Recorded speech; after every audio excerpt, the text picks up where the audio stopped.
UP PCS 2024 की 2 दिन और 2 पालियों में परीक्षा को लेकर जो प्रतियोगी छात्र हैं वो विरोध कर रहे हैं। आप देख सकते हैं कि लोक सेवा आयोग के सामने ये प्रतियोगी छात्र हैं और विरोध कर रहे हैं। हम उनसे जानने की कोशिश करेंगे कि किस बात को लेकर आप विरोध प्रदर्शन कर रहे हैं, क्या मांग है आपकी?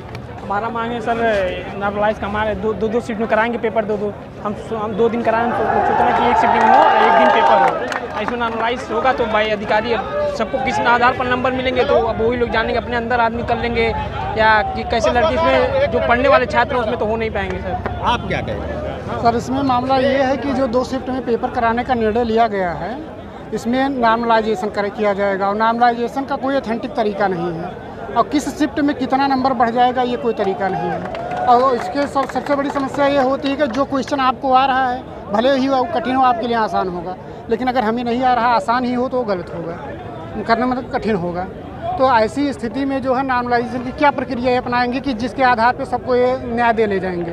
क्या है नॉर्मलाइजेशन सर ये है कि जैसे 2 शिफ्ट में यदि एग्ज़ाम करवाते हैं तो उसमें क्या होता है कि जैसे किसी शिफ्ट का पेपर सरल हो जाएगा, मान लीजिए कुछ क्वेश्चन टफ हो जाएंगे तो उसमें फिर मार्किंग में परेशानी हो सकता हो हम 100 नंबर किए हों, हमारा 105 नंबर हो जाए और एक जो 110 नंबर का किया हो उसका घट जाए सर। तो इसलिए हम लोग चाहते हैं कि एग्ज़ाम एक ही दिन हो, जैसे शुरू से परिपाटी चली आ रही है आयोग की 1 दिन एग्ज़ाम कराने से, तो ऐसे ही एग्ज़ाम 1 दिन होना चाहिए। 1 दिन एग्जाम होना चाहिए। तो अभी तो एग्जाम की तिथि घोषित नहीं हुई। यही तो सबसे बड़ी विडम्बना है कि फरवरी में जब पेपर लीक हुआ था और हम लोग आए थे आंदोलन करने तो मुख्यमंत्री महोदय के द्वारा ये कहा गया था कि आपकी परीक्षाएं 6 महीने के अंदर सुचारू रूप से सुनिश्चित कर ली जाएंगी और तब ये शिफ्टिंग जैसी कोई व्यवस्था नहीं थी।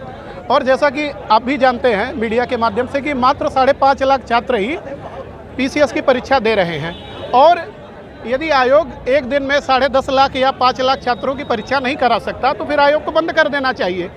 और जैसा कि हम पूर्व में देख चुके हैं सर, मैंने 2018 में यूपी SSC का एग्ज़ाम दिया और मात्र 0.5 से बाहर हुआ हूँ और उसका आधार रहा नॉर्मलाइजेशन, क्योंकि 4 शिफ्ट में एग्ज़ाम हुआ और हर शिफ्ट वाले क्लेम करते रहे कि नहीं इस हमारी शिफ्ट का पेपर हार्ड है।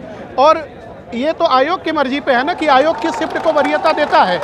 अब सपोज डेट जैसे 150 क्वेश्चन है, किसी शिफ्ट में पूछ लिया कि बाबर के पिता का नाम और किसी शिफ्ट में ये पूछा कि मुग़ल प्रशासन सैनिक प्रशासन था या सैनिक प्रशासन, उसके नीचे एक और क्वेश्चन दिया।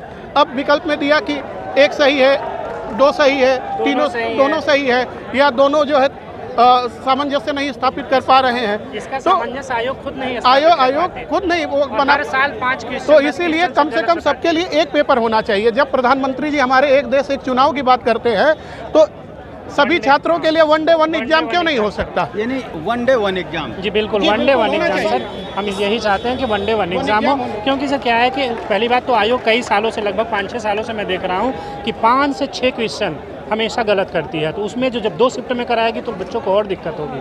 अपने ढंग से पारदर्शिता बिल्कुल नहीं रह गई है और हम लोग सभी छात्र यही चाहते हैं कि पूरी पारदर्शिता के साथ परीक्षाएं हों। और अच्छा, आयोग इसमें एक चीज़ और देख रही है, अपना हित देख रही है कि हम कैसे परीक्षा कराएंगे, इसलिए 2 दिन में कर रही नहीं। शुरू से जब देखिए आप, हमेशा परीक्षाएं 1 दिन होती आ रही हैं और 1 दिन में ही होनी चाहिए सारी परीक्षाएं। देखिए, एक सबसे बड़ा एग्ज़ाम में पीसीएस के एग्ज़ाम में सबसे बड़ी एक समस्या क्या है कि सीसेट है। इसमें ऐसा तो है नहीं कि दोनों पालियों के नंबर ऐड होंगे, एक पेपर क्वालिफाइंग है, जीएस सेकंड पेपर। अब किसी शिफ्ट में सीसेट का पेपर थोड़ा ज़्यादा टफ आ गया, उस शिफ्ट में सीसेट के लड़के ज़्यादा फेल होंगे, तो स्वाभाविक सी बात है उस शिफ्ट के जीएस के लड़कों को फ़ायदा मिलेगा। और किसी शिफ्ट में सीसेट के लड़के ज़्यादा पास हो गए तो उसमें जीएस फर्स्ट के लड़कों को घाटा होगा। तो ये कैसे निर्धारित होगा, किस हिसाब से निर्धारित होगा, इसका कोई आयोग ने मानकीकरण तो किया नहीं है। तो ये आयोग की मर्जी पर है किस कैंडिडेट को पास कर रहा है, किस कैंडिडेट को पास नहीं कर रहा। हमारी मेहनत तो व्यर्थ हो जाएगी इसमें। हम लोग का मांग ये है कि हम लोग का परीक्षा 1 शिफ्ट में किया जाए, 2 शिफ्ट में न किया जाए।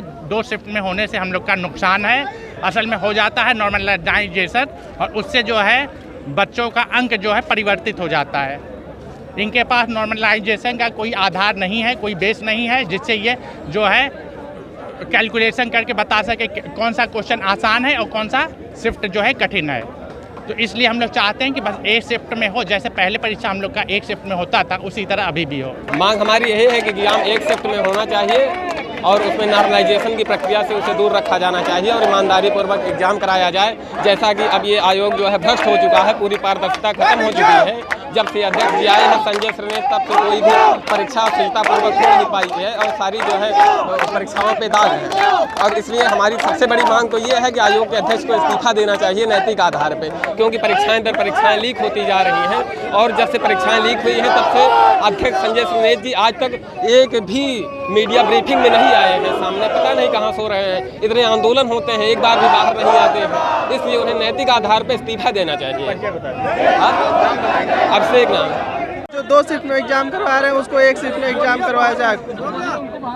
एग्जाम 1 शिफ्ट में होना चाहिए क्योंकि पक्षपात हो रहा है, क्योंकि नॉर्मलाइजेशन ऐसी कोई 1 डे एग्जाम नहीं है कि जिसके लिए नॉर्मलाइजेशन किया जाए। नॉर्मलाइजेशन के एग्जाम है, लोकसेवा आयोग का एग्जाम है और इसके लिए हमें डिमांड है कि हमारी एग्जाम में 1 शिफ्ट में एक बार में कराई जाए, क्योंकि 1 डे एग्जाम नहीं है। क्या समस्या आएगी? तो समस्याएं बहुत आएंगी। कोई पूछ लेगा कि पानीपत की लड़ाई और चौसा की लड़ाई में क्या, कौन सा क्वेश्चन डिफरेंट है, कौन सा क्वेश्चन कठिन है, इसके लिए हम कैसे जवाब देंगे? कौन सा क्वेश्चन ज़्यादा टफ है, इसके लिए नॉर्मलाइजेशन कैसे किया जाएगा? क्या मांग करते हैं? हम चाहते हैं कि इसके 1 शिफ्ट में एग्जाम करवाया जाए। मेरा नाम अमित कुमार है। कैमरामैन सचिन के साथ धीरेन्द्र द्विवेदी, भारत समाचार, प्रयागराज।